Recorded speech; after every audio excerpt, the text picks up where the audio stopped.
लखीमपुर हिंसा पर केंद्रीय मंत्री अजय मिश्रा के बेटे के खिलाफ एफआईआर दर्ज की गई है। इस बीच ADG law and order Prashant Kumar ने बड़ी जानकारी दी है। उन्होंने कहा कि लखीमपुर खीरी घटना में मृतक किसानों को 45 लाख रुपए और घायलों को 10 लाख रुपए की मदद की जाएगी। हाईकोर्ट के रिटायर्ड जज की निगरानी में पूरे मामले की न्यायिक जांच होगी।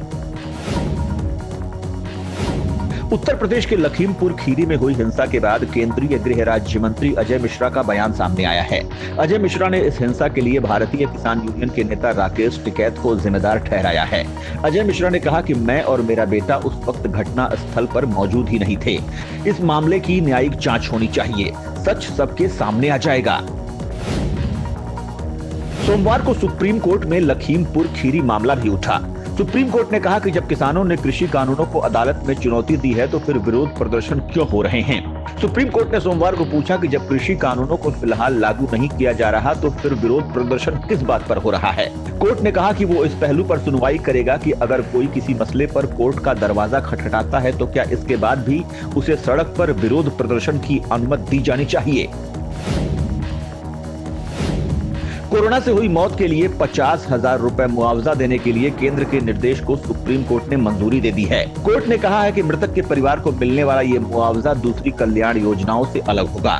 दावे के 30 दिन के भीतर ये भुगतान किया जाएगा। पैसे राज्य के आपदा प्रबंधन कोष से दिए जाएंगे। दिल्ली को सर्दियों में वायु प्रदूषण से बचाने के लिए मुख्यमंत्री अरविंद केजरीवाल ने 10 सूत्रीय विंटर एक्शन प्लान जारी किया। इस प्लान में कचरा जलाने, धूल और वाहनों के धुएं की जांच के लिए टीम का गठन भी शामिल है। केजरीवाल ने कहा कि अभी तो प्रदूषण कंट्रोल में है, लेकिन आने वाले कुछ दिनों में ये तेजी से बढ़ने वाला है।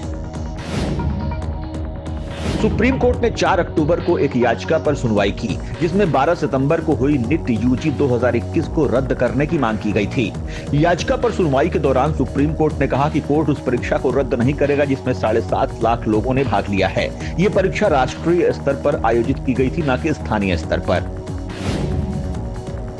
महाराष्ट्र के अहमदनगर जिले के 61 गांव में फिर से लॉकडाउन लगा दिया गया है। इन 61 गांवों में अचानक 10 से ज्यादा केस सामने आए हैं। इस वजह से इन गांवों में एक बार फिर से 10 दिनों के लिए लॉकडाउन लगाया गया है। सबसे ज्यादा केस जिले के संगमनेर तालुका से जुड़े 24 गाँव में पाए गए हैं।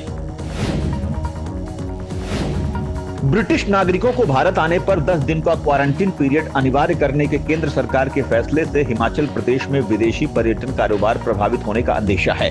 हर साल करीब 3 से 4 लाख विदेशी सैलानी प्रदेश में पहुंचते हैं, जिनमें ब्रिटिश सैलानियों की संख्या सबसे अधिक होती है। हेरिटेज स्थलों को देखने अकेले शिमला में ही सालाना 80,000 से अधिक ब्रिटिश सैलानी पहुंचते हैं। दुनिया के सबसे प्रतिष्ठित अवार्ड्स में से एक नोबेल पुरस्कार का ऐलान हो गया है। डेविड जूलियस और अर्दन पटापोचियन ने तापमान और स्पर्श के लिए रिसेप्टर्स की खोज पर फिजियोलॉजी या मेडिसिन में नोबेल पुरस्कार 2021 जीता है। फिजियोलॉजी या मेडिसिन नोबेल पुरस्कार दोनों लोगों को संयुक्त रूप से दिया जाएगा। 2021 के नोबेल पुरस्कारों में से पहले पुरस्कारों की घोषणा की गई है। तारक मेहता का उल्टा चश्मा में नट्टू काका का किरदार निभाने वाले घनश्याम नायक का निधन रविवार को हो गया। वे 76 साल के थे और पिछले 1 साल से कैंसर से पीड़ित थे। अप्रैल के महीने में घनश्याम नायक के गले में कुछ स्पॉट्स पाए गए थे, जिसके बाद उनका ऑपरेशन हुआ था। तारक मेहता की पूरी टीम ने घनश्याम नायक को श्रद्धांजलि दी है। सोमवार सुबह करीब 11 बजे कांदिवली वेस्ट में उनका अंतिम संस्कार किया गया।